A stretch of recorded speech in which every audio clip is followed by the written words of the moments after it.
Hi. So I'm just setting up before um, our guest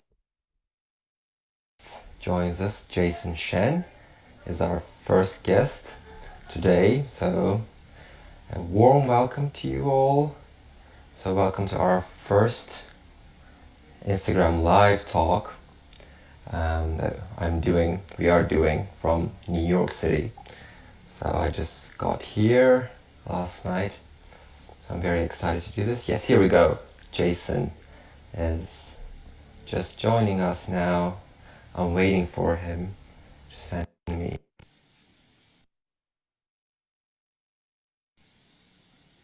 Okay, he's just joining us. Hey, Henry. Hi, Jason. How are you? I'm good. How are you? Very well, thank you so much. Welcome back to New York City. Yes, thank you. Yes, you've been here for a long time, right? Yeah. No need to say welcome to. Yeah, I just got back 2 days ago. So where are you right now? I'm in Rochester. Yes, that's nice. That's nice. So you live there or?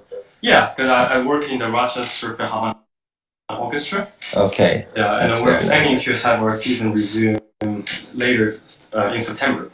Oh, late in September. So it's gonna be like fully in person Well, or yeah? the musicians won't be in person in the concert hall, but the concert will be streamed online. I see. That's Yeah. great. That's lovely. Social distancing. Okay, all right. So Jason Chan is one of the co-founders of Music in the Air platform that myself, Jason, and Miki Aoki, we are sort of co-founders of this. Yeah, we're going to talk about a lot of things today. But first, would you like to introduce yourself to our audience? And Yeah, sure. So my name is actually Zexun Shen, but my English name is Jason. It's easy for people to remember. And I'm originally from Shanghai, China, and I came here for college and decided to live in this country. And 4 years ago, I started my DMA degree, doctor in music, at Stony Brook University, and that's where I met Emery Yu and Miki Aoki, our pianist. And this pandemic is difficult for every of us, especially musicians, because all the concert halls are closed. We literally have no performances, and we have very low motivation to practice. So I'm glad that three of us will have this opportunity to put this together and then bring a online concert to everyone. Yeah. Yes, thank you. You were excited about that too. Yes. So I was going to ask you about actually the pandemic, but since you brought it up, we can just talk about it right now. So how did you handle this, this period of, it was very difficult for sure for everyone, but for us, for musicians, and we were like really affected by it. Like, how was it like for you? Like, how did you handle it? Yeah, I mean, for everyone, I think it's a dramatic change. I mean, for me, I was planning to do concerts and auditions in March and April, and all of a sudden everything got canceled. Yeah. So before the RPO canceled the concert season, I was preparing for two different auditions, a few chamber concerts, and a bunch of orchestra performances all in the same month. And all of a sudden, just nothing happened, everything paused, and I practiced for a couple of weeks, and then. I was like, no, I can't live like that because, for musicians, the most important thing is to perform. So I started doing recordings for myself, and I think that's how Miki and I got connected about bringing a live stream concert.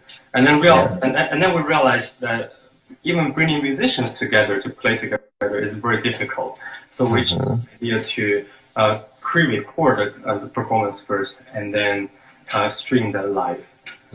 Yes. So, yes. I do all these things, so it keeps my finger moving up with all my instrument and our life more active. So So, but what was the hardest part? Like, I mean, I know you, although not as well as Miki, but you're very disciplined, and you have the self-discipline. You like working, you like practicing. But what was it, the hardest for you? Did you find it hard to sort of concentrate, or did you find it difficult to sort of come up with creative ideas? So what was the hardest? Because for me, at least, it was difficult for me to like start practicing. And once I started, it was all fine. But like just, get myself to that room and practice, it was very difficult for me. But for you, how was it like? Well, I think our situation is a bit different because Emery, I know you travel quite a lot. Yeah. I don't do that much traveling. I mainly stay in New York City. And just recently, Yeah. I came back to Rochester because we were expecting some concerts happening here. Mm-hmm. But to me, the distraction at home is there's not. I don't have such big space, so everything happened in the same room. And as I start practicing, I realize, oh, here's something I need to do. Oh, this place is messy. Oh, I have to cook. So those are the challenges that I found. I don't have a huge chunk of time that I can focus on just one thing because there are too many things could be distracting. And in terms of the work quality, I think, every of us are trying to do something creative with our current situation, even though it's very unusual. But, have no chance to work with another musician live. I think that's the most disappointed part in our life at this moment. Because, for violin repertoire, I'm pretty sure you guys have more solo pieces, but still, the majority of our classical music repertoire are at least duo, sometimes, larger ensemble. And I think that's the most fun part of the classical music. So that's what I really miss, the collaboration with other musicians. Yeah. So this is surely one of the challenges that, COVID-19 brought to our lives. So when Mickey, you and I, when we start this new series, Music in the Air, we thought about many things, but so do you think there was any connection between Music in the Air and this pandemic, situation that, was there any connection in the process of creating Music in the Air, thought-wise? Yeah, definitely. First, when we look at all the pandemics happening in the past, we should be thinking we're very lucky to live in this modern era with all these technologies. Because without the internet, everything will be so stuck. And because there's no live performance going on, all the concerts are closed. I think the only way to communicate with people is the internet. It's through the internet. So since everything is happening in business, in school, or through the internet, we have so many meetings on Zoom. So we thought, why not? Why not deliver our concert on the internet? And we have such a great platform on YouTube, our website, Facebook, and I think we should really use those to connect with our audience, even through this unusual period of time. Yeah. Yes. So, of course, the pandemic is bad, but if it never happened, we may never have this platform either. That's nice. Yeah, silver lining, right? Yeah, exactly. Yeah. So, okay. Well, now we are a little bit into what brought us creating this brand new platform. Let's talk about the concept a little bit. Like, what is Music in the Air? Like, what are we doing, and why should the audience be interested in our platform? You explained it so clearly, so well, but I think there are other, online music platforms out there. And, as an audience member, I want to know what is our difference, for example. And, let's talk about that. I can also talk about it a little bit, but if you can start. Yeah, so about our concert series, of course, you see a lot of people doing things online nowadays. You see tons of videos of our musicians posting their performances, and there's some organization offering live stream concerts. But, just like every human being has a unique soul, each of the group has different concept ideas about the concert format. And for us, I think we really focus on the connection with the audience.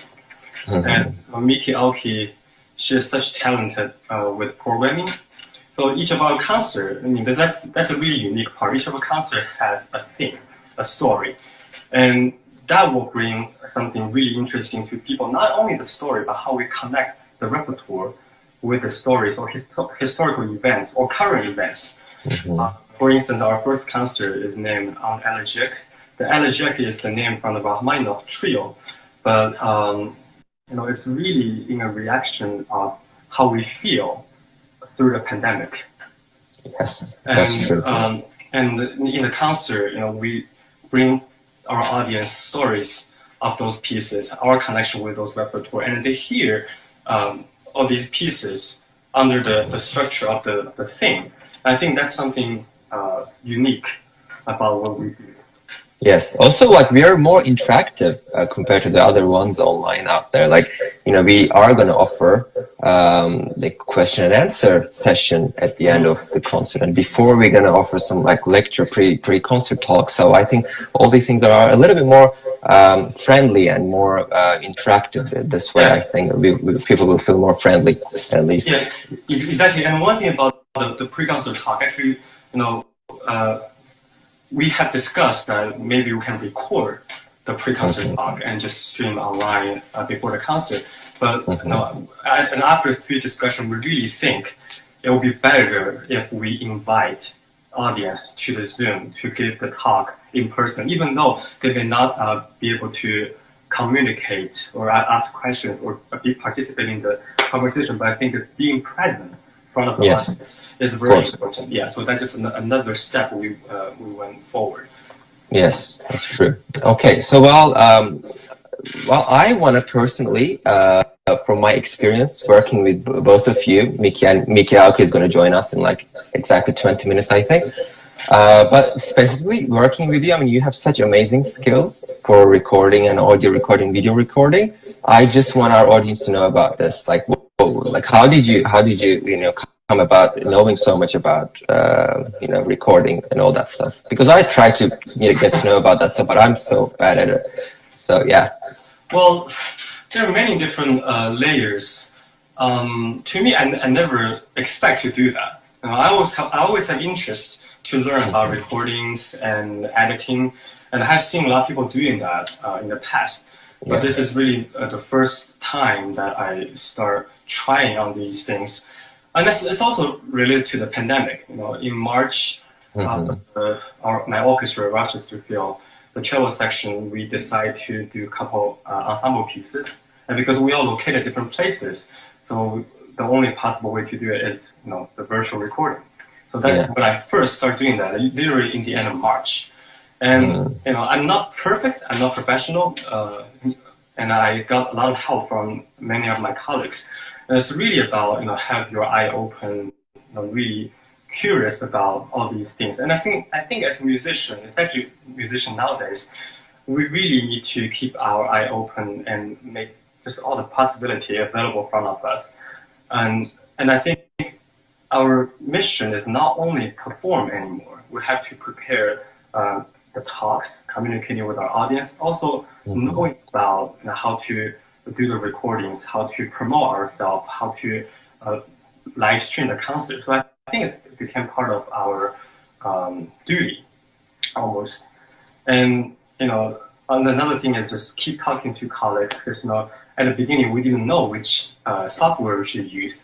And because Miki and I, we were part of the Hi-Face Institute, and we learned about the GarageBand, the Reaper, and all these editing softwares, and those became very helpful resources. Sure. Yes. I mean, thanks to you, I learned about those too. Yeah. So we're all learning from each other. Yeah, we're all learning exactly. I'm learning a little bit more from than you there. So, so you definitely think it's very important and necessary for us musicians to acquire those skills for audio and video recording. Just not just to promote ourselves, but really to get out there and be present and be really interactive with our audience. Just one question though. What are the devices? Like, are there any recommendations you can make to our audience? Like, what are those? Because now that the pandemic is sort of over, it's not really over, but we're normalizing. But we're still, most of us, we're doing everything online. Our concerts are, one-on-one lessons. Everything is online. So, like, are there any suggestions? Like, it could be brand suggestions, or it could be like technical suggestions, like microphones. Put the microphones, like, I don't know, far away from you or something like that. Any suggestions you can make? Well, I mean, nowadays there's so many different choices. I mean, to me, the image quality is the least thing I worry about, because right now I'm using it on my iPad for live stream. I think the sound quality, video quality are good to most of people. But if for music performance or even musical recording, because we're heavily reliant on the acoustic, the original sound. So when we do Zoom lessons, we really need to use an external microphone. And I always recommend to people that you get the Yeti Nano Blue or a Zoom recorder, connect to your computer, and then put the microphone as close to your instrument as possible, and then turn the input lower, so that you get the most close sound from the instrument, so you get all the details. If you put the microphone too far away, you have to increase the input level. Therefore, the microphone capture a lot of background noise. And then you lose the nuance of the sound from your instrument. So those are the basic setting that you need to know when you do. Oh, this is good to know. Yes, I'll apply that to my recording session. And we did that for our recordings as well. And when Nikki joined us online, Emery, you should talk with Nikki about the instrument she uses. It's a very special. I'm gonna ask her that. Yeah, I think people will be interested. Yes. So now, as we talk about your role and doing all this technical stuff for our recording, pre-recorded stuff that we're gonna present on Saturday. What do you think about our roles, Jason? Let's talk about our roles a little bit. Like, do you think our roles have been distributed well? I mean, personally, like, as much as I try to, contribute to this lovely project, I'm very excited. It's very difficult to do anything else but play, like, you're so good at technology. Mickey's so good at creating programming. I was like, okay, I'm just gonna play. I try to do some stuff, but playing is very hard on its own. But still, our roles, do you think, have been distributed well? Yeah, I think so. I mean, one thing you're doing right now is you're hosting the instrument. Yes. So I think, we do have clear distribution of the work for this concert series. And again, I think we're all learning from each other. So there's no specific rule saying who has to do what, and then other people don't touch that part. And I think we're all sharing our thoughts and contribute to this project. So for me, I initiate the part of the full recording and live stream because I have the interest to do that. It happened. I have a very good computer and I have those equipment and software. So I said I can learn about that and doing that. But I think eventually, we will all learn a little bit about editing, and I think three of us we actually will share some of the work altogether. Yeah. But I think one important thing we should tell our audience is our role as a musician always comes first. Yeah. So it's our playing, our performance, our musicianship, our understanding about music, and our communication with the audience as a musician artist. I think that always comes first. And then anything beside that is to serve the purpose of being a musician. Yes. So, if we're not musicians, we will never come together to do this concert series. But because we are good musicians, we're serious, we're totally devoted to this and committed to our performances. So we want to bring this concert series to our audience online because of the pandemic. Yes, it's great. So lastly, before we go into questions from our audience, I want to ask you about what cello did you use for these recordings? I mean, if you have multiple cellos, obviously. The instrument I'm using is an unknown instrument. I think you have an instrument unknown as well. Yes. Actually, the string instruments are the price. I'm speaking. It's so expensive. I don't understand. It's just a piece of wood, but it makes great sound if it's in right version. Yes. But the price is unaffordable for most of us. Yeah. It doesn't matter how famous you are. The most expensive cello could be 27 million or 28 million. So we will never gain that much wealth by just playing concerts. So I think we're lucky to have a good instrument, an old, decent instrument on loan. The cello I'm playing on is an Italian cello made in 1720. I've got a year, 1723 or 1728. I forgot. Yeah, but the maker is Matteo Goffeller. Okay. Yeah, and I just looked at the certificate the other day. Mm-hmm. It was owned by the principal cellist from the opera house in Italy, La Scala. Wow. In the early 20th century. Yeah. That's great. That's great. Oh wow. Okay. Yeah. I myself use a French violin grandiour for my regular concerts, but sometimes if I have like really important concerts, I really lucky to just have Florian Leonhardt's New York office, and sometimes I go there and try out some violins for a little longer than a week to play my concert. Yeah. So okay. So we got a couple of questions for. I think, yeah, for you personally or for our project as well. What is your favorite piece in the repertoire of Saturday's concert? Oh, yeah, it's definitely the Rachmaninoff. Definitely Rachmaninoff. Yeah, I think that's our highlights of the concert. I don't know if you agree with me. I mean, your Kodai piece sounded very good. I love that, but the Rachmaninoff is, it certainly is not one of the most brilliant pieces composed by Rachmaninoff.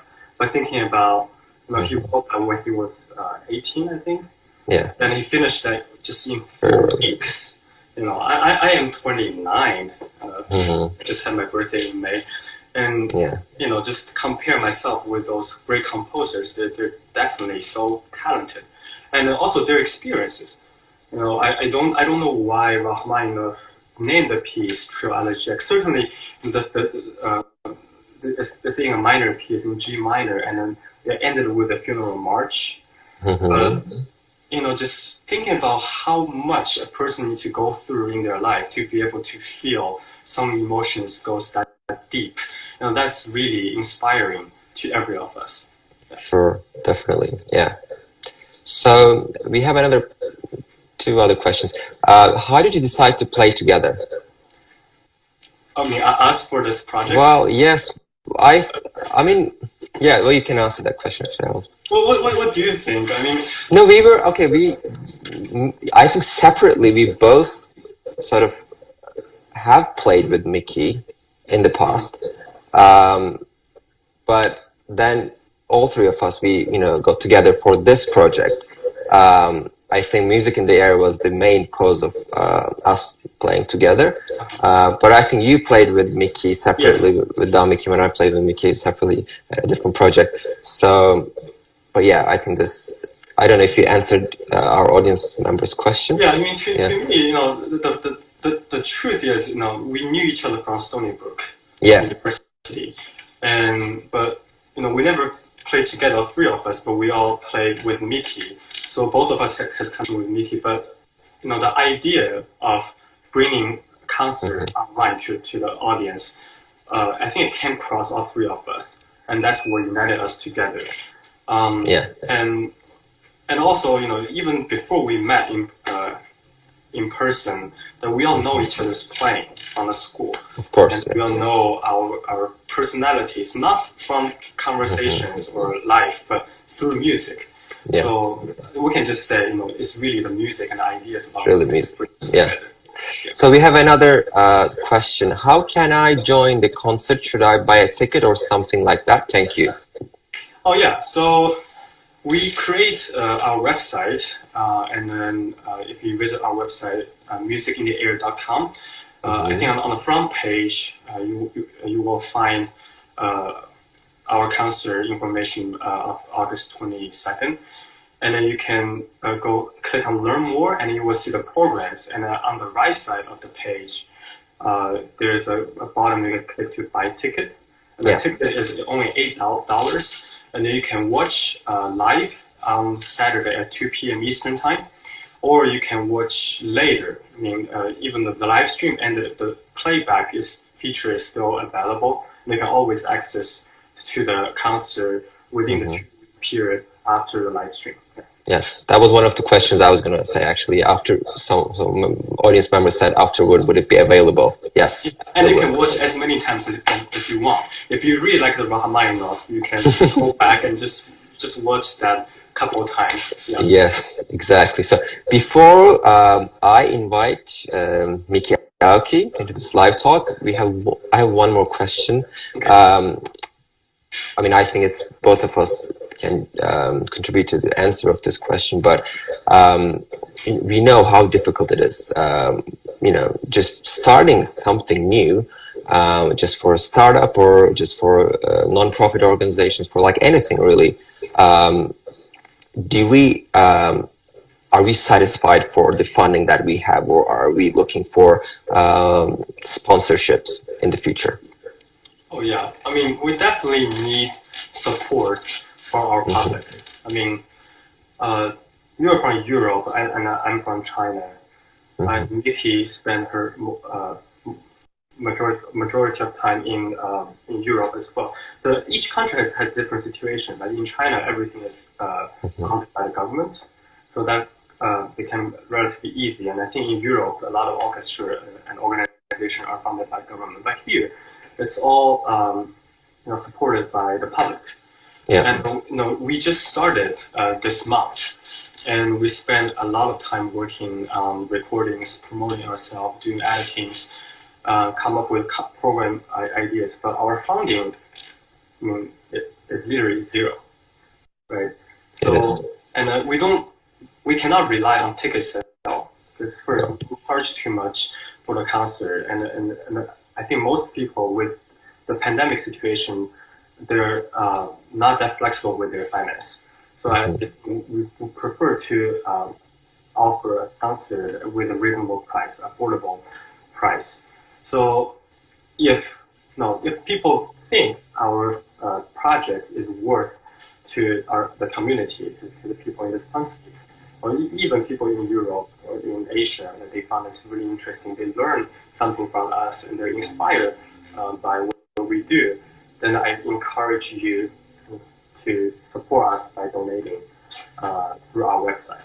Yes, we have that section on our website. Exactly.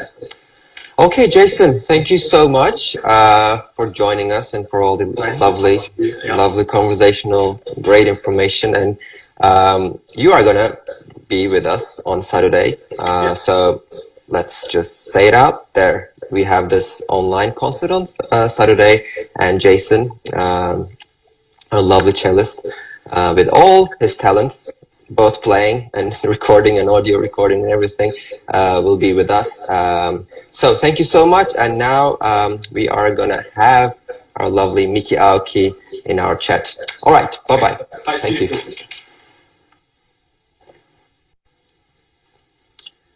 Yes.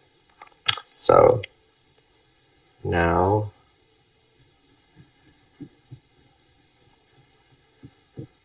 Yes, I'm adding Miki Aoki. I'm waiting for her to join us.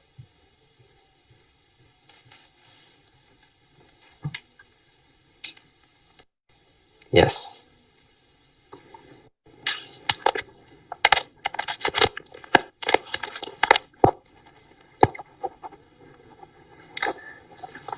Miki, are you there?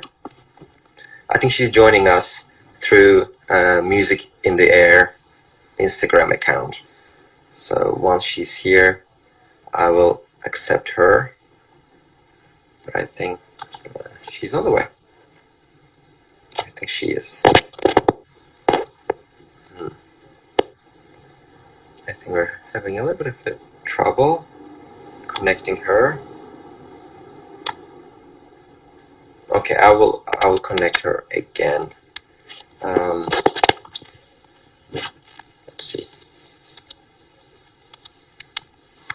Okay, I'm waiting for her again. Okay, and I think she's gonna join us from her account, not Musik in the Air. Yes. Okay, I'm waiting for her to accept the invitation.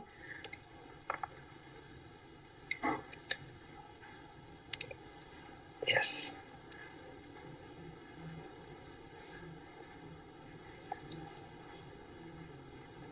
Okay. Miki, is the request coming along? Okay. We're patient. We have the time. We can wait. getting sent. Okay, I'm connecting. Great. Oh, sorry, there was so much problem. Okay, I think maybe there was something to do with the music in the air page or something. Maybe. Hello. Please get more technical support from Jason Shen, huh?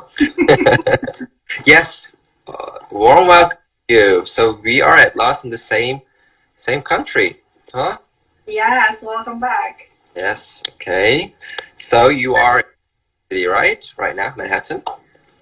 Yes. Okay. I've been here for a while. Yeah, you've been here for the entire pandemic, right? And before that as well. Great. So how was it? How was the pandemic? Like, how did you handle it? Was it? I mean, when was that? I was last time on your Instagram live, like May or something? Or... We did no. I think it was in April or something. Oh my goodness, that long ago. Well, I mean, time flew by, and I think it was a different set of challenges for the summer, because summer is the time usually musicians like us like go to festivals and travel. It was definitely my first year to stay the entire summer in the city. Yeah. But, surprisingly, it was a lot to do. I made a lot of recordings. I worked for Heifetz, which was virtual, but I had to do a lot of recordings at home. Yeah. So now it's almost end of summer. No, yeah, exactly. I thought it was never going to end, but exactly, it was. Yeah. So okay. If you like, would you like to introduce yourself a little bit, and where you come from and where you're based? Sure. My name is Miki, and I'm originally from Japan. I grew up in London, then I actually came over to US for my undergrad and master's, and then I went back to Europe for a while. Mm-hmm. And then I came back here 3 years ago now, almost 3 years ago. Yeah. Oh, that's great. Yes, and that's where I think we met in Stony Brook when you just came, or was it like a year after? That was a year after. That was a year after. I remember. Okay, yeah. So, so you said your summer was very busy, right? With recording online and doing all that stuff. So, I think I asked the same question to Jason, but I think it's nice to have another opinion, another perspective. So, do you think what your experience with the pandemic had anything to do with coming up with this idea of creating an online platform in the air? What is the relationship for you? Sure. So, I mean, I guess that's the same for all of us. I think in March, when our lives basically stopped, and then for musicians, I think there was feeling like, oh, it's temporary. Like, okay, concerts are getting canceled for now, but maybe by summer we'll play again, or it was that kind of temporary feeling. And I think that feeling went away pretty fast. We knew we weren't going to be playing for a long time in public. I didn't really panic. I just thought, wow, this is like a new style of life, that we don't even remember, like living like this, where you just don't know when the next time you're performing or traveling to perform. And I started to notice like a lot of my friends or colleagues get really depressed because they lost like motivation, basically, because it's like, if you don't have a performance plan, like why would you practice or prepare a program, right? And then I thought to myself, well, if we are going to wait for a performance opportunity, even for online things, we're relying on someone else to give you that opportunity. Why don't we just make one? Exactly. That's great. Yeah. So I thought the same way. I mean, I thought to Jason, it was so difficult for me to find that motivation. I mean, normally, I remember that. I remember talking to you. Yeah, like it was never a problem for me. Like I would always practice so much, like 6-7 hours a day when I was a little kid. But for some reason, as you get older, I don't know. I think it's about looking everything in a more professional way and more like practically. If I don't have any performance, you just your inner voice says like, why would I practice? But then you want to practice. You want to like improve your technique or like something that you feel you're lack. You have you need to improve. And then it just becomes really boring because you're like at like technical like exercises and everything. You don't learn anything. When I trust Yeah, on the phone. exactly. And I think it's interesting, because I think during this like pandemic time was also time that we learned a lot about ourselves. And I think we realized things that we never knew about, not just us like individually, but about human beings. Like we cannot, I think, function like well if we don't have a goal. Like we can be very disciplined, right? And you can say like, well, let's practice etudes or like pieces we haven't played and let's learn them. But ultimately, if you don't have a goal, like as human beings, like we cannot focus. So I thought that's kind of interesting. Yeah, and we had a lot of we should do something, and Yeah. we had a lot of like different routes of creative ideas.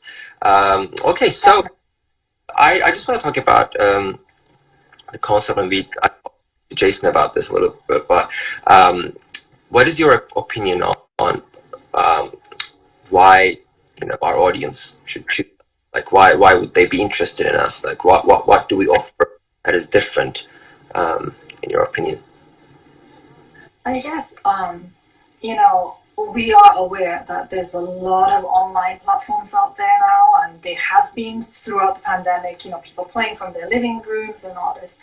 I think we wanted to try to combine something that is maybe in live concerts is not possible. For example, in live concerts, you don't usually get to talk to the artists. And this way, by creating pre-concert talk and after-concert reception style Zoom talks, we are able to talk to our audiences and listen to the like direct feedback. So I think that makes it more personal. Also for online concerts, right? Like we do need to be concerned about time, the duration of the concert. When it's too long, it doesn't work. So we're able to have this kind of 45-minute program, which makes it more like compact as a theme. Yeah. We can really stick one theme per program to tell some kind of story. So I think those are like some of our advantages. And we do, I mentioned this in some of the talks I did, video talks, but we do want to eventually go, to be a live concert series. But for now, I think it is really important that our audience is safe, and we don't want anyone to risk anything. So I think this is a good way that we're meeting online to perform. And also there's also advantage that actually we, like you're from Turkey, Emre, and a lot of my friends in Europe, and then my family's in Japan. Like this way, like every one of these friends can attend our concerts. It's not like in New York City where only like our friends in New York can participate, right? So I think that's pretty nice. Yes, it's great. Exactly. I agree with you, certainly. So yeah, you talked about themes and program. I was talking to Jason, and he's so talented at tech, doing recordings and everything. And he's just so creative and talented in creating different, storytelling ways of, just communicating with our audience, with through different stories and different programs. So you're so good at that. You're so creative. So what makes you think? So what do you think this Music in the Air, like you said, it's very special because we have different themes for every concert. So I just want to, like, I had this question from a friend of mine actually a couple of days ago. Why did you start off with a dark theme? Like, why was your theme elegiac? Well, specifically with that, I think I also explained this in my brief introduction of the theme video on YouTube That a you will few see days on, ago. yeah. Yeah, I think it's because there's two extreme emotions that are expressed in general, but also in music is the kind of the joy and the happiness and love. There's a lot of pieces written in that theme too, right? Love and all that. And then there's the kind of the deeper, the darker side, like this program is. And I feel that we are able to express in words or in daily life much more of the happiness. It comes out more openly, like everyone talks about it. Otherwise, in the darker side of emotions, people don't necessarily want to talk about it. So that makes the music, I feel, like more layered in interesting layers that we can have so many different interpretations of how that music is, and I'm always fascinated by it. So I mean, the theme of this is not to get depressed, Yeah, but right. sort of like different dimensions of it. Unlike I our see. piece, Kodai is not exactly very depressing, It's right? No, it's not, and it's actually, yeah, it's not very, it's not 100% sure what it is really explaining, because it's sort of like in the middle of Kodai, but I think it works really well with the rest of the program. Like it's very it's melancholic, definitely melancholic, and it's very passionate. It's surprising. It's very romantic too. Like chords and stuff. I was just like studying Yes. it a little bit. Well, that was Yeah. pretty romantic in Yeah. general, I Yeah, find. like before he went Yeah. into all this like folk song, interested in this folk song and creating all that, different areas of his life. So, yeah, like I actually just want to ask you something that I forgot to ask Jason. We had all these roles and stuff. Like, I mostly had the playing part. So, you both Or were. you host. I know host, yeah, and then you both are great at all that stuff. But what were the challenges of working with me or Jason and with yourself? Like, did you feel any challenges preparing for this premiere for our concert on Saturday? I think it's always hard because something like this, none of us have done it before. And I think as musicians, we're used to just playing and being taken care of for other things. Like when you go and perform concerts, like we don't worry about putting, recording devices and putting a show together. So I think all this having to do like multitask, like Yeah, all of it was definitely very challenging. And I'm not super tech savvy, so figuring yeah, out things sometimes is very frustrating because it takes a long time. yeah, But I think Heifetz did help me a lot, and then Jason knows a lot, and so I think yeah. that's big. But also for us to like communicate, like talk about how we're gonna do this. I think it's been working. Yeah, I think so too. But yeah, I always thought, I do solo concerts and chamber concerts, and we all do that stuff. But just actually getting together and creating something new, yeah, playing wise, we do that all the time. We learn different trios, we learn like brand new pieces, and we just bring them to life. But actually bring a project to life together, not alone, is actually something I'd never done, and it was actually quite challenging for me, because you have to sort of agree to disagree, Yeah, definitely. so it's quite, you learn a lot of things from that experience. Okay, so we have some questions from our audience actually, that I want to ask you about our project. First, do we plan to collaborate with other musicians Yes, we in the future? love to collaborate with other musicians, and we have, of course, this is going to be our first concert this Saturday, so we have ideas, that are already, coming, cooking up. But I think right now, like what Jason was saying earlier, also about like our budget and so on, like we are, I think, figuring out, if we can, invite other artists to join us, So eventually, we'd definitely love to have other artists collaborate. Yes, definitely, yeah. And also, yeah, there was another question. Will there be like only solo performances, or will it be a combination of chamber and solo? I think it will be a combination, Oh, sure. right? Yeah, So I don't think not everyone know this yet since we haven't had our first concert, but we are doing yeah, a lot of remote recordings. So now Emre is in New York, but he was in Turkey, and then Jason 6 and I went months. to different locations. So three of us were recording separately, and putting it together, which is a lot of work because we have to listen to or watch the video of the other person playing, Yeah, and then the third person has to listen to like two of the recordings together or separate recordings. It's like a puzzle, right? it's Incredible work. incredible work. Yeah. But you really get to know the pieces well, right? You do, yes. You actually get to study the score, which you wouldn't. I feel lazy. I never let the score. No, I'm joking. I Yeah. do. So yeah, no, exactly. That's true. So that, yeah, doing remote things, it was very difficult. It's actually it takes a lot of time, It's Yes, it takes a lot, and yeah, also because I think we don't realize some of the things we take for granted, like for on granted. stage. Like, if I'm playing with you and we're like on stage, I'm just gonna like look at you, and a great violinist like you, like I just see it in your body language, like when you're gonna Yeah. start or timing things. But if you're just like listening to a recording, you can't visually see anything. So it's like starting a piece can be like the hardest thing. Like it's just Yeah. Yeah, yes, we had those tips, like, because I never done it. Like Jason and you as well. I think you were like giving me tips on, like, okay, Emre, you need to like count one, two, three before you start or something like that. Those things are really helpful, but you would never know exactly. Um, yeah, so doing remote things just was really challenging actually. But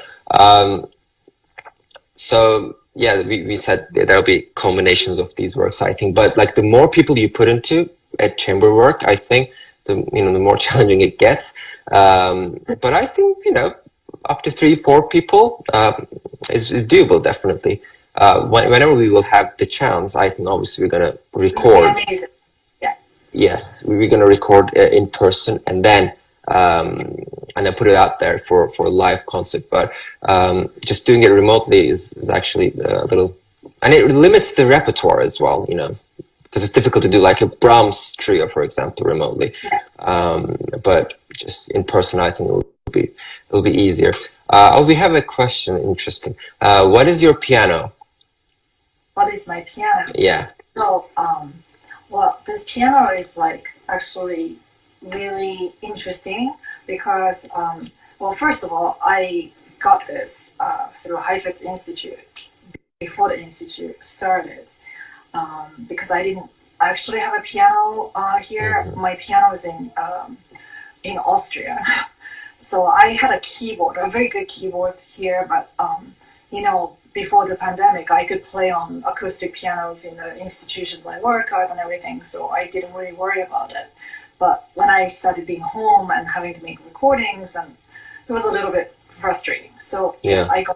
they delivered it to me, and it's a Yamaha piano that's what's called hybrid piano, and Hybrid I didn't piano. even know what that was until I got it because it seemed like it's like a really good version of an electric piano because I still have to plug it in. Like so, I thought it was like an electric piano. Hmm. Then I was talking to a piano dealer that I know very well, and he explained to me that no, it's not like electric, it's hybrid. And I was like, well, what's the difference? And this piano actually has the actual piano hammers of a Oh. piano inside. So the action is actually a real piano, but the Oh. sound is produced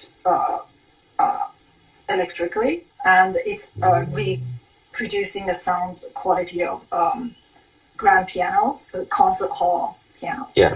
So the advantage of making recordings at home is, first of all, it's never out of tune. So Oh, that's I great. can be in tune, but the action is like real piano. The sound is beautiful, and for the kind of recordings we're doing, actually I have what's called a stereo TRS cable, which has like two ends Hmm. connected to the piano directly to an interface, which is actually like my Zoom recorder works as interface. So you plug that in here Oh, I like see. this, Yeah. right? And then I connect it to my computer. That then I can make a stereo quality recording without any acoustic noise. That's So my great. piano sound is, I live in the city, so the outside can be really loud Yeah. sometimes. None of the other noise go into the recording. That's So that's it's great. quite Yeah. yeah, Yeah. it's a good So you instrument. would definitely recommend that for people, who are Yeah, it's a giving little online lessons and. this is I don't have this as a new instrument, but if Mhm. it's new, it's a little pricey. I know now the kawaii. Yeah. Yes, I heard. A friend of mine just got that as well. Yeah. So we have another question. Will you ever have a live concert? When or if? No, no. Will you ever have a live Oh concert, like yes, in person? As soon as times get better and we're allowed to do that, of course, there's nothing like live concerts, right? Yeah. So we'll definitely like this series to go as live concert. Music in the air, we will go. And then we will live stream that live concert too for people who can't be there physically. But yeah. Exactly. Yeah. So I mean, our title actually, we talk about this title, Music in the Air. Actually, Emre's idea. So Emre, why don't you tell us? That was my idea, exactly. Yeah. I was actually in the car waiting for my parents. They were coming from somewhere, and I was just thinking about what could be our title, and it was actually the first thing that came to mind. That was so interesting. Like, it was just like this, like Music in there. But I didn't think it would be a good title at first. But as we sort of elaborated on it, with you and Jason, like, I thought it was actually a good title, because there's a musical called Music in the Air. I just completely thought about it from that, being inspired from that musical. But then, Music in the Air is actually something is in the air, something is coming up. But also, being in the air, especially in this pandemic process, and everything being, electronic and being sort of safer, just to be safer on that virtual platform. I think that reflects well on that title. But definitely doesn't mean that everything's going to be on air. We will definitely play live concerts, but they will be recorded and they will be aired to our audience on different platforms like Instagram, like Facebook, like YouTube, like what we're going to do on Saturday, right? Yes. So is there anything you want to say to our audience before we close today's talk about Saturday, about inviting them and about how to get tickets? Yes, it just would be so nice to have you come to our first concert, because we put in a lot of heart into this, like making this program and playing it together. So it'll be so nice to see you all. We have the pre-concert talk at 1:30, and the concert is at 2 p.m. on Saturday. And all this information is on our website. You do need to go through our website to click on the tickets. Is that right, Emma? Yes. They need to. Yeah, they need to purchase the ticket first, and then they will get. But you only need one ticket. Like, if you're in a household, you can watch with 10 people. Yes, that's great. It will be so nice. And then the program, as I think, with all the talks, little introductions in between by Emma, I think the concert is about 55 minutes in total. Playing time is about 45 minutes. Yeah. And then after the concert, we can meet again if you have any questions or something like that. So yeah. We would love you to join us on Saturday. Yeah, we will have that question and answers session. If you have questions, you can ask. But also, if they have questions, they can they ask before? Yes, they can submit it on the website. There's a form there. They can submit it. Yes. Ask, and really, you can ask anything about us individually as musicians, about the program, about what is your favorite color? Anything. Yeah. Exactly. Yes. Anything, exactly. Anything personal. Yeah. So yes, we love to have you there. And as Miki said, we put in a lot of hard work, and we were just so excited to do it, and we still are excited to do it. And I have a feeling it will be great. I'm just so excited about it. Yeah. As I think we are performing musicians, all three of us. And we know what, it feels like as musicians and also as audience, because we attend concerts too. And, in times like this, like arts and, culture, we are kind of the last thing that's important. It feels like that in society because, things are very difficult right now. But I think music needs to stay alive. And I think that's our mission. Yeah. To keep it, excite everyone. So. Exactly. Yeah, we are not. Yeah, we keep seeing those, surveys that show, music or arts in general is one of the, top, fields in the world, just to be considered non-essential. Right. And I was just so sad to see this. I mean, non-essential for what? I mean, according to what? Yes, obviously, health sector is very important, and obviously security is important, obviously. Education is so important. Yes. But what is left, if you have all those concrete things, I mean, what is left for our soul, for our, you know, inner healing, for our inner development? I think music is definitely just one of those really important core things to have with us in any time, in the time of a crisis, in the time of a happy coincidence, anything really. Music should always be there, I think. Yes, and you know we have to remember that we have a younger generation of musicians, you know, in schools still, in conservatories, in education.